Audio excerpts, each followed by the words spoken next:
দর্শক, আমি আছি এই মুহূর্তে নোয়াখালীর সেনবাগ উপজেলার সেনবাগ সরকারি কলেজ প্রাঙ্গণে।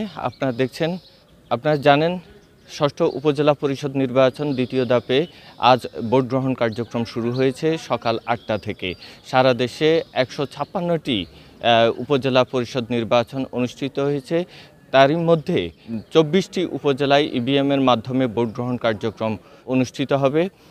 সেনবাগ উপজেলা পরিষদ নির্বাচনে 2,53,537 ভোট রয়েছে এবং আমরা আছি এই মুহূর্তে সেনবাগ সরকারি কলেজের সামনে। সেনবাগ পৌরসভায় মোট ভোটার সংখ্যা 17,525 জন।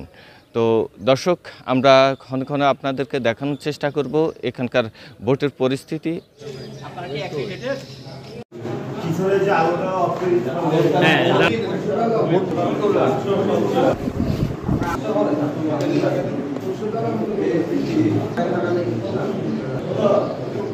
আমি আমার সেনবাগ সরকারি কলেজে আমার এখন ভোট দিয়েছি মাত্র।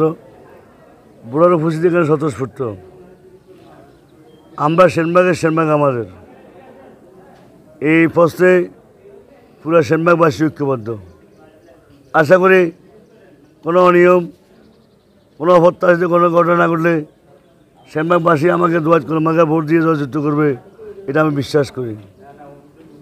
কারণ সেনবাগবাসী কখনো সেনবাগের বাইরে সেনবাগের ভোট সেনবাগের বাইরে দিবে না। আর নির্বাচন বিষয়ে আমি বলুন, বিভিন্নভাবে হুমকি টুমকি বিভিন্ন জায়গাতে এজেন্ট বাইকের যে প্রচারণা চলতেছে, ইনশাল্লাহ সেনবাগবাসী সকল দলমত নির্বিশেষে ঐক্যবদ্ধভাবে এটা দুর্গার প্রতিরোধ গড়ে তুলব, আমি আহ্বান রাখব। আমি বিশ্বাস করি সরকার সুষ্ঠু নির্বাচনে বদ্ধপরিকর। আর এই বদ্ধপরিকর জন্য আমি অসুস্থ নির্বাচন আমরা চাই না। আমরা চাই সুন্দর পরিবেশে নির্বাচন হোক। তবে একটি মহল যেভাবে নির্বাচন প্রস্তাবিত করতে চায়, আমি মনে করি সে সরকারি দলের নেতৃত্ব দেওয়ার কোনো অধিকার নেই।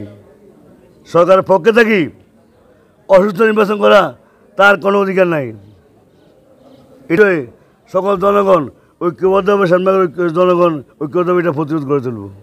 আমি থাকুম, আমি সেনবাগ আমাদের সারা সেনবাগের ঝুঁকিপূর্ণ, এটা আমরা দেখতেছি না।